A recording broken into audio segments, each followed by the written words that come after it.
নমস্কার, আমি ডক্টর গৌতম নন্দী। আমার চ্যানেলে সকলকে স্বাগত জানাই। রাশিয়ার প্রেসিডেন্ট ভ্লাদিমির পুতিনের 4 এবং 5 ডিসেম্বর 2025-এর ভারত সফরের খুঁটিনাটি নিয়েই এই ভিডিওটিতে আলোচনা করব।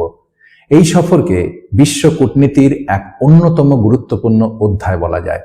5 ডিসেম্বর 2025 সন্ধ্যায় যখন প্রেসিডেন্ট ভ্লাদিমির পুতিন ভারত ছাড়লেন, তখন তিনি শুধু এক ঝুড়ি চুক্তিই নয়, গোটা বিশ্বকে এক স্পষ্ট বার্তা দিয়ে গেলেন। ইউক্রেন যুদ্ধ, আমেরিকান প্রেসিডেন্ট ডোনাল্ড ট্রাম্পের চাপানো শুল্ক, এত কিছুর মধ্যেও ভারত কিভাবে এই সম্পর্ককে ধ্রুবতারার মতো স্থির রাখলো, সেটা এক বড় প্রশ্ন হতেই পারে। যাই হোক, 4 ঘন্টারও বেশি সময় ধরে চলা প্রধানমন্ত্রী নরেন্দ্র মোদী এবং প্রেসিডেন্ট পুতিনের 1-to-1 বৈঠক থেকে যে 3টি বড় খবর বা বিগ নিউজ বেরিয়ে এসেছে, সেগুলি হলো: 1. প্রতিরক্ষা ক্ষেত্রে সই হলো ঐতিহাসিক রেলস চুক্তি। 2. আমেরিকার চরম আপত্তি সত্ত্বেও ভারতকে নিরবিচ্ছিন্ন জ্বালানি সরবরাহের গ্যারান্টি দিলেন প্রেসিডেন্ট পুতিন। আর 3. 2030 সালের জন্য $100 বিলিয়ন বা প্রায় 8 লক্ষ কোটি টাকার বাণিজ্য লক্ষ্যমাত্রা নির্ধারণ করা হলো। আজকের ভিডিওটিতে আমরা জানব এই সফরের প্রতিটি চুক্তির পেছনের তাৎপর্য এবং এর ফলে কি প্রভাব পড়তে পারে। তাহলে চলুন শুরু করা যাক।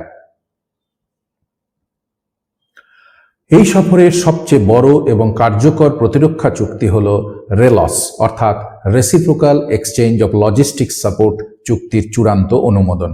প্রথমে আমরা জেনে নিই রেলস চুক্তি কি। রেলস চুক্তির মাধ্যমে ভারত এবং রাশিয়া একে অপরের সামরিক ঘাঁটি, বন্দর, বিমান ঘাঁটি এবং সরবরাহ রুট ব্যবহার করতে পারবে। অর্থাৎ ভারত মহাসাগর থেকে শুরু করে আর্কটিক বা উত্তর মেরু পর্যন্ত রাশিয়ার নৌ এবং বিমান সুবিধা ব্যবহার করার সুযোগ পাবে ভারত। এর ফল কি হতে পারে? এর ফলে ভারতের নৌসেনা এবং বায়ুসেনা অনেক বেশি দূরত্বে এবং দীর্ঘ সময়ের জন্য সামরিক অভিযান চালাতে পারবে। বিশেষত ভারত মহাসাগর এবং দক্ষিণ পূর্ব এশিয়ায় চীনের আগ্রাসী নীতির মোকাবিলা করতে রাশিয়ার সামরিক লজিস্টিক সাপোর্ট ভারতের জন্য এক বিশাল সুবিধা এনে দিতে পারে বলেই বিশেষজ্ঞরা মনে করছেন।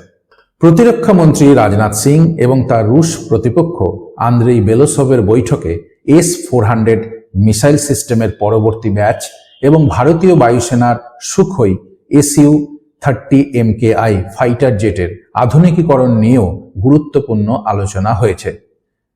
রাশিয়া ভারতকে সামরিক প্রযুক্তিতে আত্মনির্ভর করতে সম্পূর্ণ সহযোগিতার আশ্বাস দিয়েছে। এরপর আসি বাণিজ্য ও জ্বালানি নিয়ে পুতিনের গ্যারান্টি সম্বন্ধে। এই সফরের সবচেয়ে গুরুত্বপূর্ণ দিক হল জ্বালানি নিরাপত্তা। আপনারা জানেন, ইউক্রেন যুদ্ধের পর সস্তায় তেল কেনার জন্য ভারতের ওপর ডোনাল্ড ট্রাম্প প্রশাসন 25% শুল্ক চাপিয়েছিল। এর ফলে ভারতীয় শোধনাগারগুলি রাশিয়ার তেল আমদানি কমাতে শুরু করেছিল।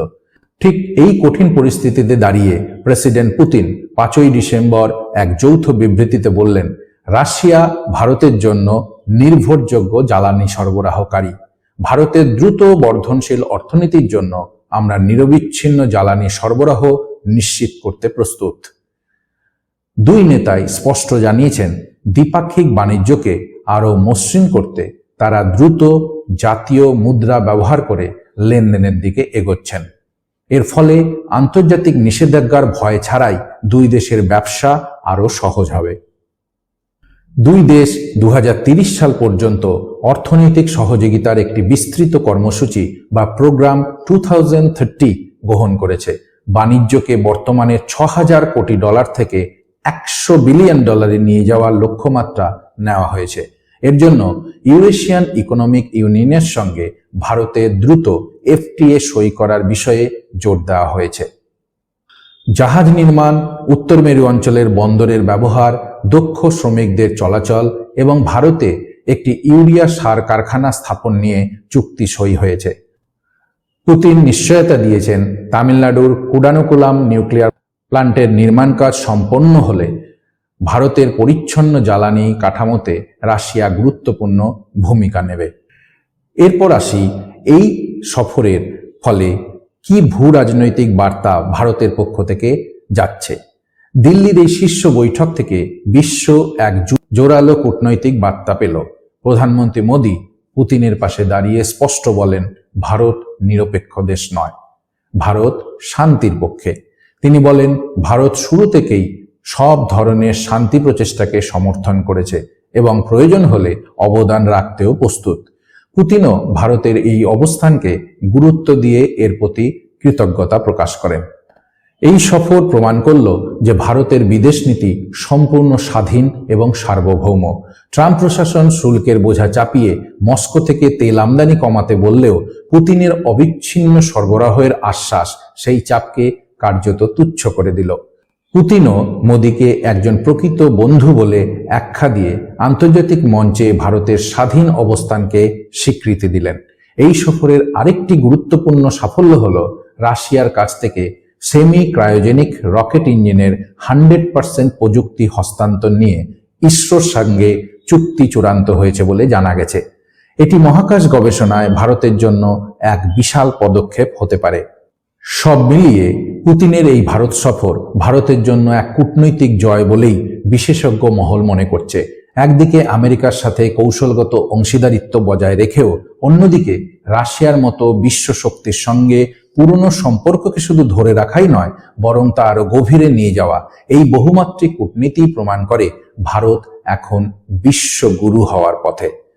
আপনার কি মনে হয়, আমেরিকার চাপ উপেক্ষা করে রাশিয়ার সাথে এই গভীর সম্পর্ক তৈরি করা ভারতের জন্য কতটা লাভজনক হবে?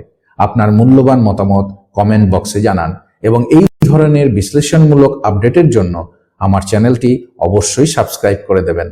ধন্যবাদ।